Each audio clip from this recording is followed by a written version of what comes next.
Hi, welcome back. We're going to talk a little bit about reevaluating plans and making pivots. We've already covered creating a plan and also setting goals and turning those into plans. But on occasion, you'll create a plan, and at some point, you're going to have to reevaluate it. This could happen for a couple of reasons. First off, if you're creating a disaster plan, you may not use that plan for months or even years.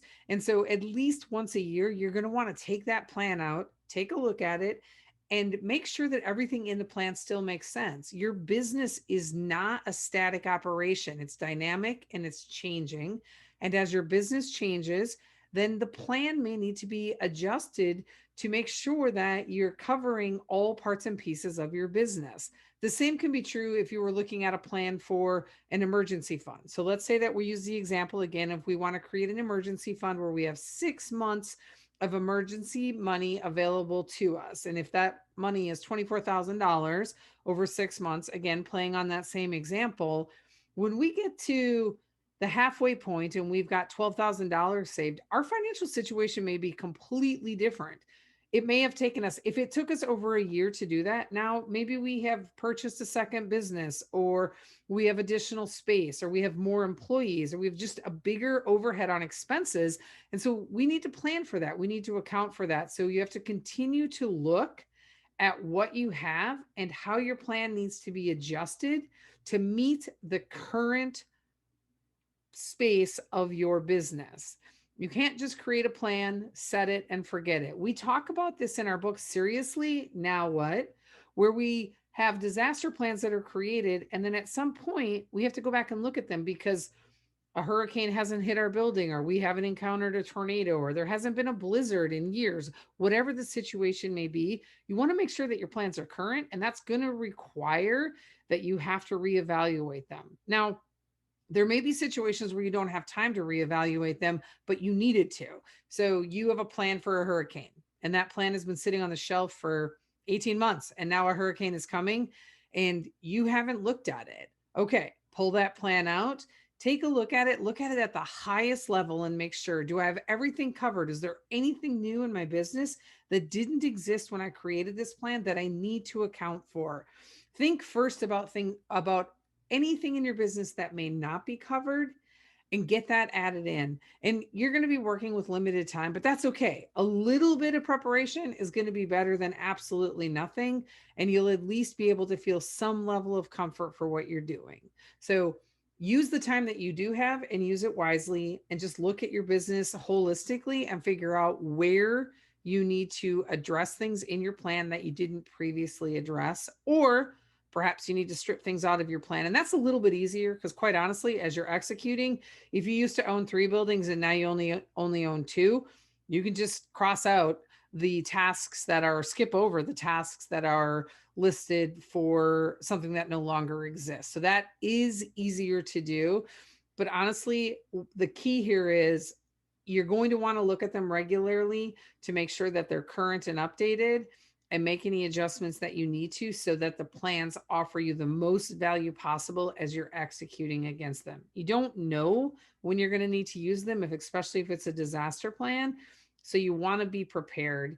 And if it's other plans that are just long-term strategies where it's taking more than 9 to 12 months to execute, you want to reevaluate to see where you're going to need to make some changes.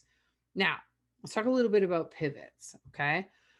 Pivots are all about opportunities for your business. And honestly, after the year 2020, everybody should be familiar with making pivots. It was a year of pivots. Most small business owners had to make them, many large companies had to make pivots. So, identifying opportunities is the first step of making a pivot. Where do you see something where you can fill a void that no one else is filling? Or can you partner with somebody to help fill a void? You have a product or a service, and that product or service is probably usable or consumable in more than one way. So think outside the box, get really creative, and figure out, like, what kind of pivots could I make if I absolutely had to? And then once you've identified some pivots that you could make, you want to assess the opportunity. Is it a valid opportunity? Will it save my business if you're in trouble? When all the small businesses got shut down in 2020 due to COVID, there were opportunities for pivots, but you had to really assess: A, is it going to save my business or make me money? And B, is it really needed? Or or does this fit with my model, or can I partner with somebody to help me do it? Right. So you want to do a full assessment on it to make sure that you're moving in the right direction, even if it's temporary versus long term. Sometimes we make temporary pivots, right? Grocery stores in 2020 made temporary pivots in terms of their hours and their, all the giant stickers on the floor for social distancing. And initially, they wiped down the belt at after every the conveyor belt at the register after every single person, and then they kind of stopped doing those things because they didn't need to look at it. They didn't need to service the customers that way anymore because we learned more and more about COVID and how it was spreading. So keep that in mind as you're looking at pivots. What options are available to me? Assess the pivot to make sure it makes sense, or how you can make it make sense, and then determine, is it a long-term or a short-term pivot? If it's a short-term pivot, then you've got to have a plan for walking back from that pivot and going back to business as usual. If it's a long-term pivot, then you're looking at a marketing or a branding strategy and making sure that your customers and potential customers know that you're in this new market or you have this new service that you're offering. So a pivot could just be an expansion of your product line or your service line, but it could also be something that's temporary, or it could be permanent. And you just need to assess and make sure that you build your plans accordingly based on what you're doing with those pivots. Pivots are hugely important for businesses. It's always good to have a couple of ideas of what you can do so that if you need something in a pinch, you've got something planned there. But a lot of times we don't know what's coming our way. And so pivots are really based on the direction that the world is moving or that business is moving. So you've got to be a little bit nimble when you're thinking about them. But pivots are something that you should be thinking about, practicing, and aware of so you know what opportunities exist for you. Thanks. We'll see you in the next module.